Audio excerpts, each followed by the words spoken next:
طبعا رسول الله صلى الله عليه وسلم بنصي فرمدا فرمي صلي قائمة نوێژ بکە بە پێوە فإن لم تستطع فصلي جالسة ئەگەر نەوتوانی بە پێوە نوێژ بکەی بە دانیشتانەوە بیکە فإن لم تستطع فصلي مضطجعا ئەگەر هەر نەوتانی بە پاڵکەوتنەوە نوێژ بکە هاتوشە على شقك الأيمن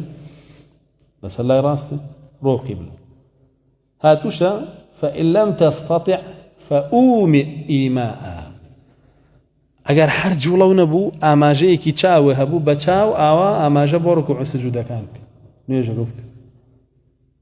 ترەوی کەشی لە مێشک و دڵ و دەمتە نوێژ نەکردن نییە ومرحلاتیشە الله جل جلاله فرمي ما جعل عليكم في الدين من حرج الله جل جلاله كاراساني بو كردون لنوش كردنا بوشيو او كاراساني وربگرن تواني بپيو نوتواني بدانشتنو نوتواني بپالكوتنو نوتواني للاي راس نوتواني بآماجة بسر وبچاو هربيك وهل ليد ورقري واگر نتواني نابي وكو اوج ليد ورقري كبپيو كرد بيت لاجركو كم نابيتو چونکە رسول الله صلى الله عليه وسلم فرمير كسي عبادتك راها تبي لسري باركو بيكي بيكا اگر نخوش بك وياخذ لسفرة بوي نكري بوشيوه الله جل جلاله بكاملي بوينوسي بكاملي بوينوسي للاي خوي ولي وراكيره جابويا نوش كردن بدانشتانو دروسته لسر كرسي بياخذ لسر عرز به لسر كرسي بياخذ لسر عرز به شو قسم لسر كرسي چيم كردو دانشتو اصلا قعود بو بيوتري قعود دانشتن لبروي دواء انسان كاكيوت سرزوي يا كيوت سرشتي بريكو بيوتري مقعد جيغاكا باش انسان لسري دانشه لسري اوسته الكرسي بياخذ زوي به هل يختار قعوده كفر مدقجة فرمي فإن لم تستطع فصلي قاعدات كشدني قاعدا على الكرسي على الأرض فرقناك بقول لواتشي لسر كرسي باشتر بيه لبروي إشرافك زيادة هي بس إنه جكت أو بابته لذا فرمي عن عائشة رضي الله عنها قالت ما رأيت رسول الله صلى الله عليه وسلم يقرأ في شيء من صلاة الليل جالسا حتى إذا كبر قرأ جالسا حتى إذا بقي عليه من السورة 30 أو 40 آية قام فقرأهن ثم ركع عائشة خاتون باسي بيغمري خواك صلى الله عليه وسلم فرمي من لسرتاي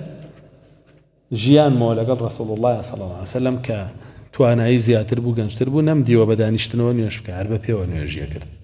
هەتا ئەو گوتۆزێ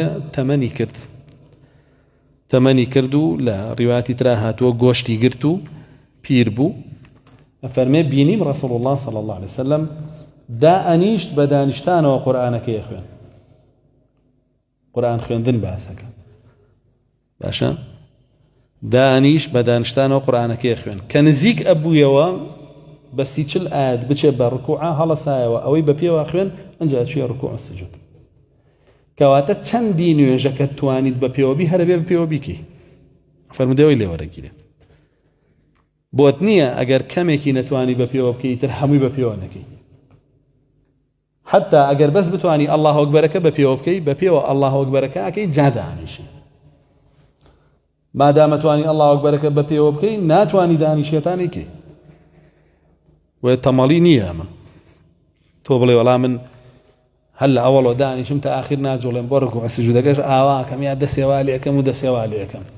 ئەگەر بتوانی ڕکوع و سجود بەری با لەسەر کورسیش بێ وا دانیشتانیشەوە بی هەرە بێ بیبێ بۆ نییە نەیبەی ئەگەدار بە